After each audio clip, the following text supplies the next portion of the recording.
6ix9ine's court date was yesterday. Now they did mention some sort of law change and some sort of like they're gonna recharge them.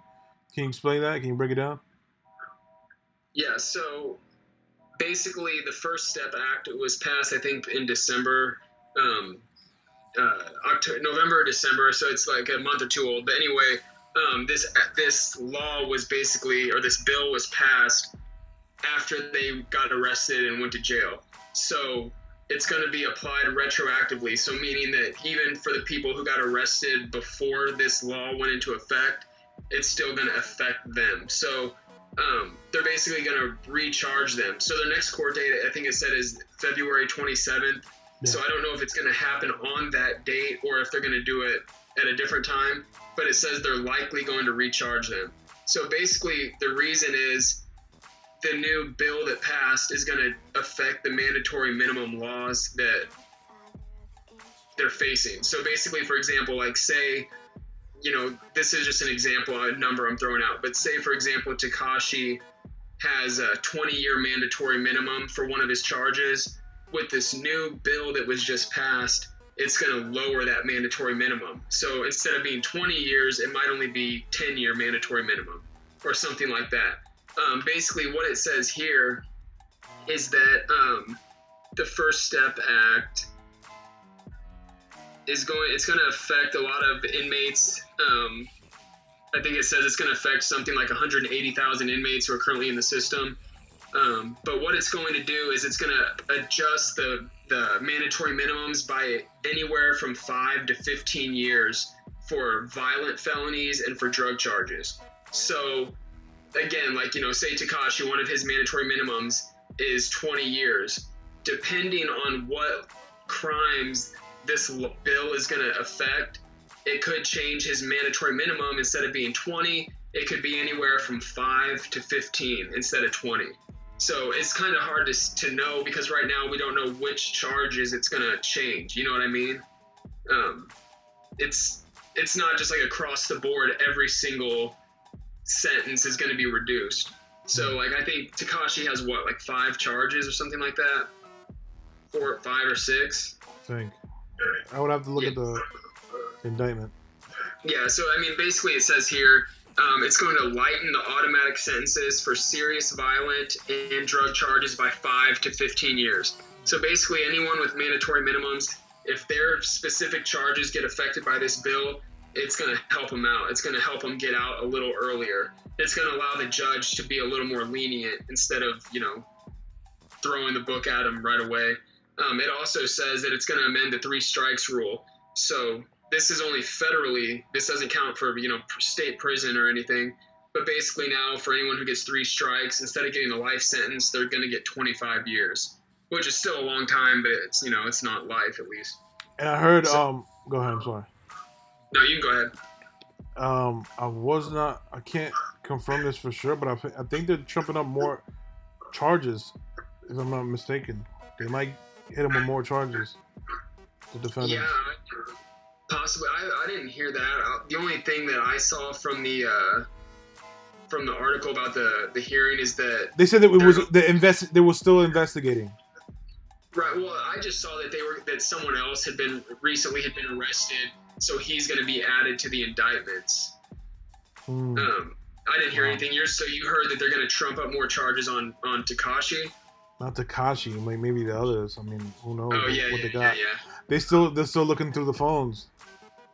Right. Well, I know, and I know you were at the hearing, so I don't know if you remember hearing this, but in the article I read, it said that they kind of talked today about some of the evidence the prosecution has against them, and they mentioned wiretaps, phone calls. So basically, one thing that I'm sorry to cut you off, but one thing that kind of surprised me was that they mentioned someone was wearing a wire, like literally wearing a wire. Yeah, I saw that. They listed him, I think, as a confidential informant. Yeah. Yeah. Yeah, but they said, and they said that they still have, I don't know if it's Tekashi or Shottie or who, but they said they still have some of the defendant's phones. They just haven't been able to unlock them yet. Right, so they want to see what's on their phones, and if I'm not mistaken, whatever they find in that phone, would they trump up more charges that way or no?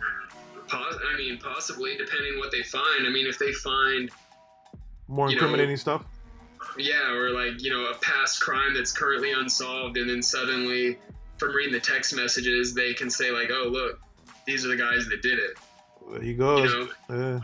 Yeah, so I mean, I don't know if that's going to happen, but yeah, I mean, like, bottom line, I guess, is we'll see what happens. We don't know for sure what charges or which of the defendants are going to be affected by it, but it could be a good thing for him. It could change Tekashi. Instead of facing 30 to life or whatever he's facing, it could be 5 to life or 5 to 30. You know what I mean? It could lower his minimum down to 5 instead of 20 or 30. So it could be a pretty big change for him. So it couldn't have come at a better time for them. I mean, this happened right after they got arrested, so they got kind of lucky on that. All right. But then I kind of equals out. I feel like it equals out because they'll most likely get them on more charges, Yeah. I mean, I don't know how feds work. I don't know if they've got all these charges, stacked up on them, and they're going to try to make a deal, and they'll knock some of those charges off or not. I mean, I don't know. You never know. They could always add more charges, or hell, they could end up taking some of them away. You never know. Dropping some, yeah. Yeah, but either way, though, I mean, it still looks good because it's not like this is a bill that only affects non-violent crimes and stuff like that. You know what I mean? This also applies to violent crimes and shit. So that's why he's lucky. I mean, I know he specifically didn't do anything bad, but his charges are considered violent because they're weapons charges. And I can't remember, like, if it's ever been confirmed, is he actually facing attempted attempted murder or something like that?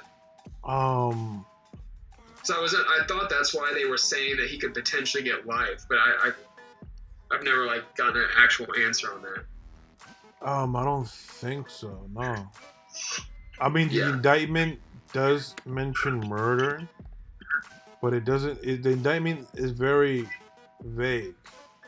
It's kind of, it can worry you when you hear that you're going to be recharged, because I would be kind of paranoid that they might be adding a charge on or something. But I mean, that's got to be pretty good news to wake up in the morning and you go from thinking you're facing 20 years mandatory minimum to where it could potentially be down to 5 or 10. Because I mean, he's got some pretty serious charges from this indictment.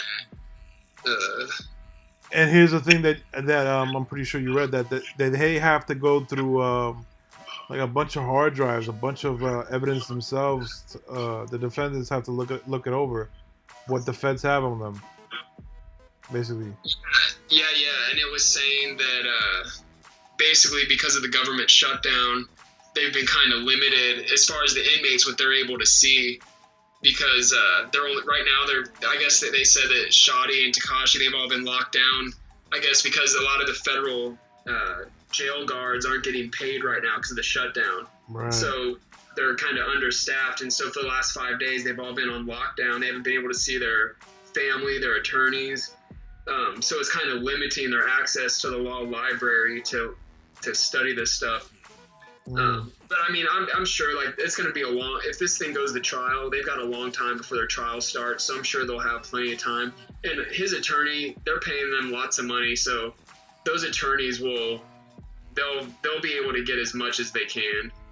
They'll have a chance to look over what the prosecution has. And I mean, hell, we already kind of know what the prosecution has. You know what I mean? They've got videotapes and photos and. Yeah, but I want to see more, man. I want to see what else they got. Yeah. I mean, if they've already shown us the videotapes, the photos, the text messages, if they're showing that to us, that means that they've got to have a lot more. I mean, hell, like you said, they've got somebody wearing a wire, and who knows what the hell is said on that recorded conversation. You know what I mean? Yeah. There's some really incriminating stuff on the wire. They've got text messages. They've got phone calls that were tapped, and if you notice, they even said that they've got some prison calls that have been made from the federal prison that they can use as evidence against them. Wow. So somebody that's in jail right now has been saying a little too much over the phone. Yeah, I mean, don't they know it's all being monitored? And I mean, The feds, when you're locked down with the feds, they monitor everything. You just can't. And that's the thing. Like, I know sometimes, like when you're in jail, if they're, you're seeing how many people are using the phone all day, every day, and you're thinking like, there's no way. Like, they're not gonna listen to my shit. They've got so many people in here making calls, but you'd be surprised, especially a high-profile case. They're gonna listen to everything you say. Yeah, like if you fucking some bitch and you calling that bitch, talking about yo, hold it down, hold that pussy down. You never know. Here it is right here. The one that carries up to life in prison is the charge of using or carrying a firearm during and in relation to committing a crime of violence in which the weapon is discharged. So that one, I guess that would be a robbery, I guess. Basically, the fact that you used a gun to commit a crime and discharge the weapon. So, hell, in federal prison, that can land you up to life. And that has a mandatory minimum of 10 years. Wow.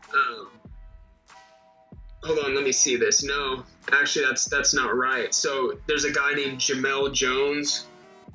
His mandatory minimum for that is 10 years. For Tekashi and Shottie, if they get convicted of that, their mandatory minimum is 25 years. Wow. So that's somewhere that it could make a big difference if that specific charge gets knocked down by 15 years. That could go from him getting a 25 mandatory minimum to getting 10. So, I mean, who knows if that specific charge will be affected, but 10 years is a long time, but 25 is a lot longer. So yeah. Eventually, you'll get out. Yeah, I mean, he's got a bunch. He's got 25 mandatory minimum, 20 years mandatory minimum, a couple that have up to life, mandatory minimum of 7, 20. And I mean, hell, who knows at the end of the day if they're going to run these concurrent or consecutive. If they stack these on top of each other, you could end up doing like 100 years. Which I doubt that's going to happen, but they could if they wanted to. Right. But we'll see. At the end of the day, I mean, it's good news for them. It could get them out a lot earlier. It could be the difference between getting out when you're 35 and getting out when you're 50. Well, Shottie's 36. He could come out when he's 46 or 56. Yeah. Crazy. I don't know what they've got on the other guys, because I don't think Shottie's like one of the main ones that are tied up with the drugs and stuff. Maybe he is. I don't know. I think he's like his main thing is the shooting and the robbery, but we'll see. I don't really know too much about the other guys that are locked up with him, but a lot of their stuff looks like it's 3 years here and there. I think out of all of them, I think Shottie is probably going to get it the worst. Yeah. But we'll see. I mean, all we can do is wait at this point. Yeah. And then, I know their next court date is February 27th. It's a little over a month from now. I'm sure you'll be there to give you the exclusive, of course. Yep. All right, man. To his attorney today, real quick. So his attorney, the attorney that got pulled off today, you think he's going to get put back on the case? That's his attorney. The final decision lays in the hands of the judge. So, but the judge today, did he say specifically if it was going to be a temporary thing, or he was pretty pissed. He said we'll have to figure it out. I believe they have to figure it out, but most likely he would have to get a different lawyer, and which is Don. He would have to step off the case. Right. And there was a whole legal team, which was 3 of them: Don, Lazaro, and another guy. So now that just leaves Don and whoever would be. I'm sure she's not gonna leave this case. She's gonna probably bring somebody else on. A lot of these lawyers, don't they work in teams a lot? Yeah. So basically, it'll be the same law firm, just a different person in court with him. I think so. Yeah. Yeah. And I know that they were saying that he represented Shottie for like 4 other cases, but it said 3 of them got dismissed and 1 of them turned into a misdemeanor. So they're kind of like, little low-level crimes. So he might be able to work around it and stay on the case, hopefully. Yeah. But We'll see. The judge was pissed that he didn't bring it up. He never mentioned it.